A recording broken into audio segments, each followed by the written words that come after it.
एक वक्त था जब पूर्वांचल में ही नहीं पूरे उत्तर प्रदेश में मुख्तार अंसारी का सिक्का चलता था।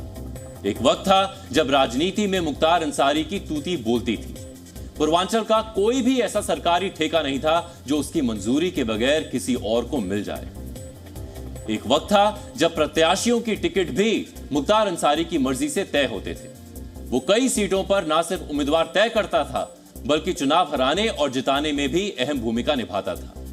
मुख्तार के सियासी कद का अंदाजा इसी से लगाया जा सकता है कि वो खुद विधायक बनने के साथ ही कई दलों के लिए भी चुनाव जिताने का जरिया बनता रहता था।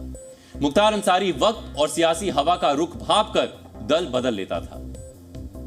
एक वक्त था जब योगी आदित्यनाथ पर हमले में भी मुख्तार का नाम आया था। यही नहीं, माफिया मुख्तार पर AK-47 से बीजेपी विधायक पर सैकड़ों राउंड गोलियां चलवाने के आरोप भी लग चुके हैं।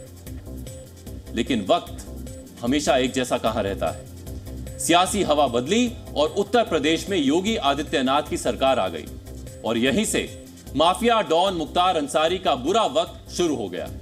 यूपी में अपराध के खिलाफ जीरो टॉलरेंस की नीति के तहत योगी सरकार ने अपराधियों पर कड़ा एक्शन शुरू किया और एक एक माफिया डॉन कानून के शिकंजे में आने लगे।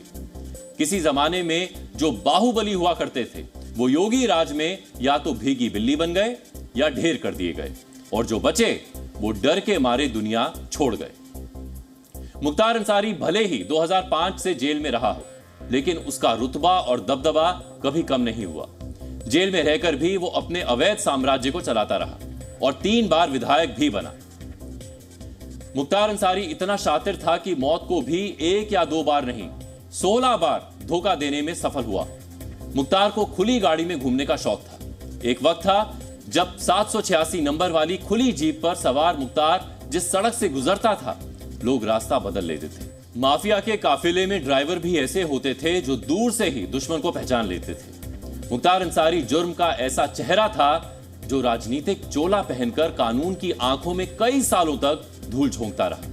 पूर्वांचल में उसके खौफ का ऐसा दबदबा था कि कोई उसके खिलाफ गवाही देने की हिम्मत तक नहीं जुटा पाता था। जब तक सरकारें उसका साथ देती थी तब तक उसका राज चलता रहा, लेकिन जैसे ही सरकार ने नजरें फेरी तो उसके बुरे दिन शुरू हो गए।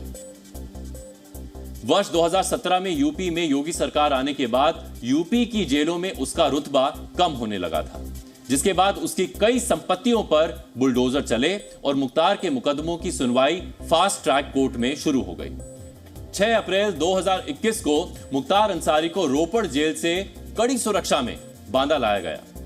बांदा जेल में आने के बाद उसके बुरे दिन शुरू हुए और यहां से उसे तन्हाई बैरक में रखा गया। इसके बाद कानूनी फंदा कसता चला गया। 1.5 साल के भीतर 8 बार उसे अलग अलग अदालतों में सजा सुनाई गई। इसमें 2 बार आजीवन कारावास की सजा भी दी गई।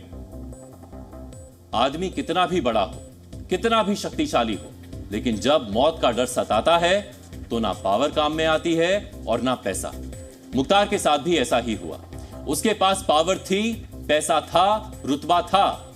जब तक उसे सरकारों का सपोर्ट मिलता रहा वो जेल के अंदर से भी अपनी सरकार चलाता रहा। लेकिन योगी राज के आते ही मुख्तार को मौत का डर सताने लगा। योगी सरकार में उसके साम्राज्य को ढहाने का सिलसिला शुरू हो गया।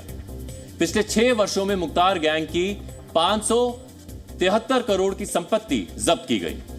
योगी राज में मुख्तार का 200 करोड़ रुपए से ज्यादा का अवैध कारोबार ध्वस्त कर दिया गया। 1 नवंबर 2020 को गाजीपुर में मुख्तार की बीवी और बच्चों के होटल पर बुलडोजर चला। 11 नवंबर 2020 को मुख्तार की पत्नी की 22 करोड़ की प्रॉपर्टी सीज हुई। 9 जून 2021 को बेटे अब्बास और उमर की जमीन को प्रशासन ने जब्त कर लिया। 28 अक्टूबर 2022 को मुख्तार के भाई अफजाल की 12.5 करोड़ की संपत्ति की कुर्की हुई थी, यानी उसे जब्त में ले लिया गया था। 5 मार्च 2023 को मोहम्मदाबाद में अंसारी परिवार के कॉलेज पर बुलडोजर चला था। 22 सितंबर 2022 इलाहाबाद हाई कोर्ट की लखनऊ बेंच ने मुख्तार को जेलर SK अवस्थी को जान से मारने की धमकी देने के मामले में 2 साल जेल की सजा सुनाई थी। 15 दिसंबर 2022 गैंगस्टर एक्ट के एक केस में 10 साल जेल की सजा सुनाई गई। 29 अप्रैल 2023 18 साल पहले तत्कालीन बीजेपी विधायक कृष्णानंद राय की हत्या से संबंधित एक केस में 10 साल जेल की सजा हुई। 30 अप्रैल 2023, एक दिन बाद ही यूपी की एक अदालत ने गैंगस्टर के मामले में 10 साल की सजा सुनाई। इस मामले में कृष्णानंद राय हत्याकांड के साथ साथ कोयला व्यापारी नंद किशोर रुंगटा को अगवा करने और हत्या करने के आरोप भी थे। 5 जून 2023, अवधेश राय हत्याकांड में वाराणसी की एमपी एमएलए कोर्ट ने 33 साल बाद माफिया मुख्तार अंसारी को उम्र कैद की सजा सुनाई थी। 27 अक्टूबर 2023, अध्यापक कपिल देव सिंह की हत्या में 10 साल की सजा सुनाई गई थी। 15 दिसंबर 2023, 26 वर्ष पहले वाराणसी में एक कारोबारी को जानलेवा धमकी के आरोप में मुख्तार को 5.5 साल जेल की सजा हुई। 13 मार्च 2023, वर्ष 1990 में गाजीपुर के मोहम्मदाबाद थाने में मुख्तार अंसारी, तत्कालीन डिप्टी कलेक्टर समेत 5 नामजद और अन्य अज्ञात लोगों के खिलाफ एक मुकदमा दर्ज कराया गया था। 34 वर्ष बाद मुख्तार को इस मामले में उम्र कैद की सजा सुनाई गई थी। यानी यूपी में योगी सरकार आने से पहले तक जिस मुख्तार अंसारी का सिक्का चलता था, योगी सरकार आने के बाद उस मुख्तार अंसारी की सारी अकड़ निकल गई थी। यही बात यूपी की सत्ता में रहते हुए मुख्तार अंसारी को राजनीतिक संरक्षण देने वाली पार्टियों को हजम नहीं हो रही है। जो जिस तरह से मौत हुई है उसको लेकर अब सियासत शुरू हो गई। समाजवादी पार्टी कई तरह के आरोप लगा रही है। अखिलेश कह रही है ऐसी सरकार को रहने का हक नहीं है जिस तरह की मौत। देखिए, कुछ लोगों की आदत हो गई है कि किसी भी इस तरह के मुद्दे पर उसका जो है वो इमोशनल एक्सप्लॉयटेशन कैसे करो, और उस इमोशनल एक्सप्लॉयटेशन के पीछे उनकी मकसद और मंशा होती है कि देश के सांप्रदायिक सौहार्द के माहौल को कैसे बिगाड़ो, उस पर कैसे कम्युनल तड़का लगाओ और कम्युनल तड़का लगा करके अपने वोटों की खेती करो। ये ऐसे ये लोग हिस्ट्री शीटर हैं इसके। अरे भैया, जो लोग इस तरह की बयानबाजी कर रहे हैं उस हकीकत को नज़रअंदाज कर रहे हैं कि वो इलाके, चाहे वो मऊ रहा हो, चाहे घोसी रहा हो, चाहे गाजीपुर हो, चाहे आजमगढ़ हो, या और भी जो इलाके हैं, वो कभी हम लोग सुनते थे कामरेडों का गढ़ था। वो क्रिमिनल्स का गड्ढा कैसे बन गया? कौन उसका गुनाहगार और कौन उसका जिम्मेदार है? कौन सी पॉलिटिकल पार्टी ने जो है वो उस जो एक कामरेडों का भी था, और उसके साथ साथ मैं देखता था कि बहुत ही इंटेलेक्चुअल्स वहाँ पे होते लोग, वो एकदम से जो है वो क्रिमिनल्स का एक गढ़ और गड्ढा कैसे कहलाने लगा। तो इसको अगर आप नज़रअंदाज करेंगे, इस हकीकत को नज़रअंदाज करेंगे, तो इसी तरह के बयान देंगे। अपराध और राजनीति में मुख्तार अंसारी परिवार का दबदबा रहा है। मुख्तार की पत्नी से लेकर बेटों तक पर गंभीर आरोप लगे हैं। भले ही मुख्तार अंसारी, उसकी पत्नी, दोनों बेटों और बहू पर दर्जनों केस दर्ज हों, लेकिन मुख्तार का जन्म बड़े ही सम्मानित और समृद्ध परिवार में हुआ था। उत्तर प्रदेश में उसके परिवार का काफी नाम और रुतबा था। माफिया मुख्तार अंसारी जिस परिवार से ताल्लुक रखता था, उसमें स्वतंत्रता सेनानी, वामपंथी नेता, महावीर चक्र से सम्मानित शहीद आर्मी अफसर, राज्यपाल, हाईकोर्ट जज, विधायक, सांसद और पूर्व उपराष्ट्रपति सभी शामिल हैं। मुख्तार अंसारी के दादा डॉक्टर मुख्तार अहमद अंसारी जाने माने स्वतंत्रता सेनानी थे। वे 1926 से 1927 तक भारतीय राष्ट्रीय कांग्रेस और फिर मुस्लिम लीग के भी अध्यक्ष रहे। डॉक्टर अंसारी गांधीवादी विचारधारा से काफी प्रभावित थे और महात्मा गांधी के भी काफी करीबी थे।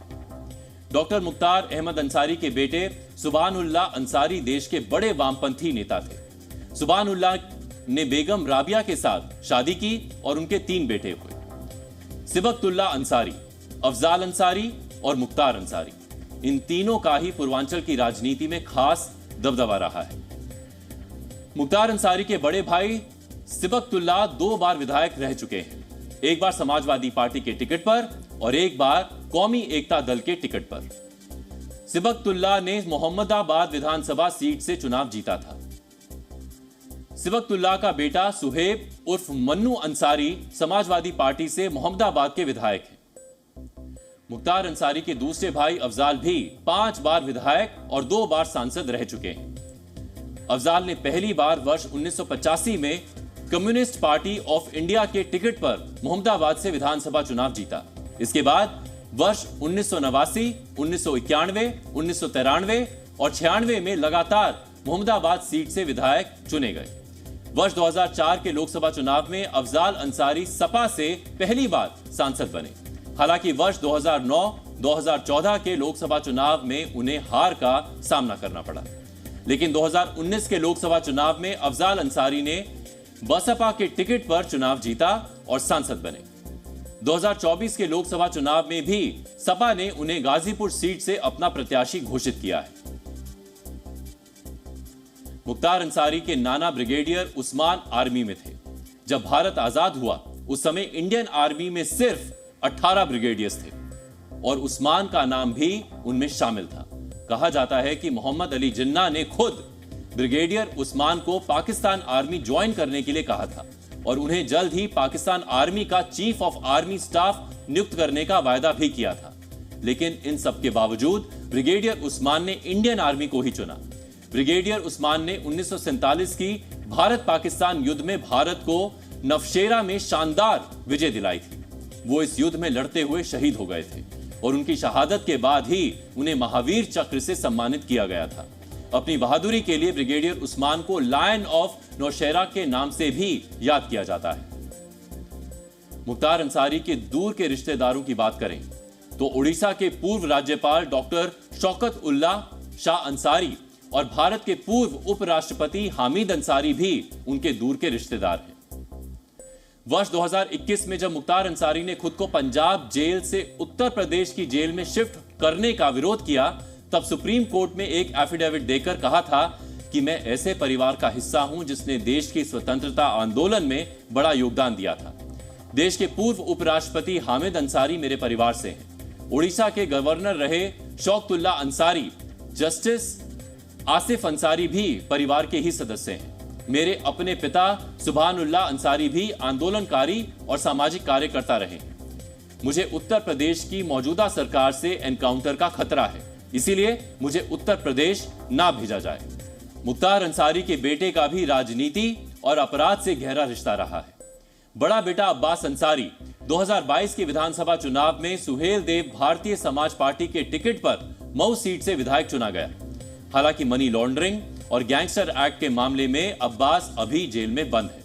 अब्बास अंसारी निशानेबाजी में 3 बार का राष्ट्रीय चैंपियन रह चुका है और कई अंतरराष्ट्रीय प्रतियोगिताओं में भारतीय टीम के साथ खेल चुका है।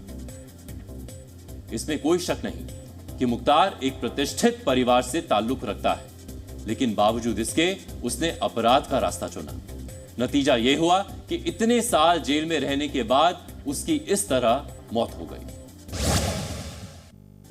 अब आज का प्रेरक विचार, अगर हम अच्छा समाज बनाना चाहते हैं तो सबसे पहले हमें खुद को सुधारना चाहिए। अगर हम सुधर जाएंगे तो समाज भी बदल जाएगा। जी न्यूज़।